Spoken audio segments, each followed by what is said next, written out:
You've overcome approach anxiety, are opening girls, but they still sometimes don't stop or even walk around you. In this video, I'll explain you the 3 most common mistakes I see my infield coaching students make when learning the stop and how you can fix them. I'm Saint Robert. I've been coaching Daygame for around 3 years now. I worked with guys from USA, Canada, Australia, Hong Kong, Israel, UK, and many of the EU countries. And for the last year, I've just been traveling around the world, daygaming, coaching, and I'm actually recording this video in Playa del Carmen, Mexico. This is part 2 of a 5-part video series on the structured natural approach. If you've overcome approach anxiety and you're going out, but still oftentimes you run out of things to say or girls leave the sets, then in this video series I'm showing you the exact things I teach my infield coaching students to get girls stay longer in sets and get them hooked. If you're new to my YouTube channel, then click subscribe to not miss the next videos in this video series.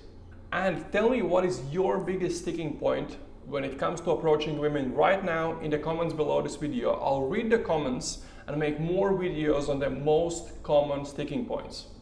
The London Daygame Stop. You've seen it on YouTube videos, you've read about it in the books, and everyone thinks they know the stop. When I start coaching someone, I usually work for several hours just to polish their stop. And why spend so much time on something everyone knows? The stop is so easy, so simple. Or is it?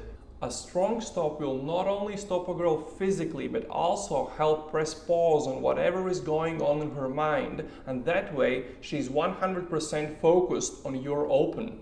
There are 3 most common mistakes I see both beginner and intermediate daygamers make. Mistake number 1, not being 100% in front of the girl. You can't open from the back, you can't open from the side, you can't be 50% of the front of the girl. You have to be 100% in front of the girl. If you want to make sure you're 100% in front of the girl, pay attention to your feet. If you draw a straight line between your toes, it should be perpendicular the path the girl was on. Same goes for your shoulders. If your feet are perfect, make sure your shoulders are too. I've seen guys with otherwise perfect stops get blown out constantly because their shoulders were slightly turned in busy metropolitan cities like New York City or London, and girls just took it as a sign of weakness and straight walked around them. In some cities it doesn't have to be perfect, but in fast-paced metropolitan cities like New York City, this nuance will make or break your stop. Also, make sure you stop 100%. Once you are in front of the girl and you've stopped, don't take that half a step back. Even if she keeps walking, stand your ground. Your frame is, hey, we're gonna stand here and we're gonna have a nice conversation. And girl's frame is, I'm in a rush, I'm going to work, I'm late for a meeting, blah, blah, blah. So what is gonna happen? Will she give up her frame and choose to be chilled out and have a conversation with you? Or will you give up your frame and instead take a half step back, maybe move out of her way so she can walk, or maybe even walk with the girl? Who's giving up the frame? Mistake 2, focusing on the words. What you say isn't enough to stop the girl. I oftentimes see guys trying to stop the girl with what they're saying, whereas the body language and the nonverbal should be the ones that are stopping the girl. There is a really simple and effective drill you can try in your next daygame session.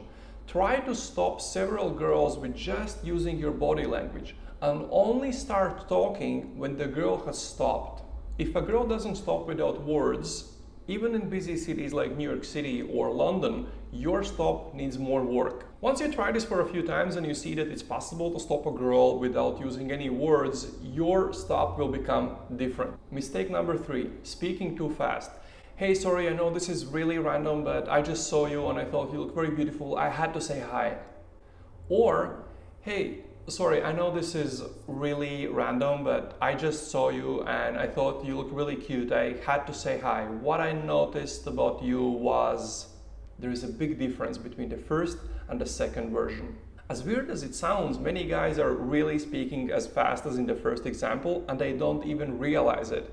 That's why when they record their sets and listen back to them, they're so surprised. So you might try to record your sets and listen back to them to figure out, are you speaking too fast too? It's not about the words you use, it's about the vibe you present. So when you stop a girl and you're talking fast, she sees that you're nervous and you're just trying to get your words out. Whereas if you stop her, you're 100% stopped, you're speaking slowly, and she sees there is no rush, you're used to people stopping and giving you their attention, she will stay in the set. Focusing on things like body language and non-verbals, while at the same time trying to remember what did I want to say, what's the next thing I can say, what is interesting about this girl, where do I take this conversation, what's happening. It's very, very hard to think about all of those things at the same time, just because our brain doesn't have the capacity to think about so many things at the same time.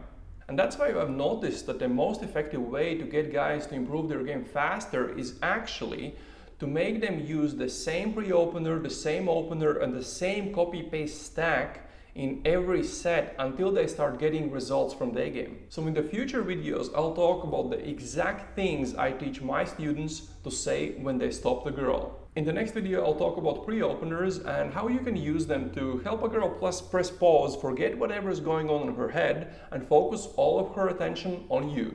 I've also created a simple PDF cheat sheet with the most important elements of this video series. You'll find there the 3 most important things when it comes to a strong Daygame Stop, the 3 essential pre-openers, the only opener I teach my students, and the only 2 stacks you really need to get good at Daygame. And of course, how to take that information and implement it in real-life situations. So if you haven't yet done so, make sure you download the PDF from the link below this video. And to make sure you don't miss the other videos in this video series, subscribe to my YouTube channel and I'll see you in the next video.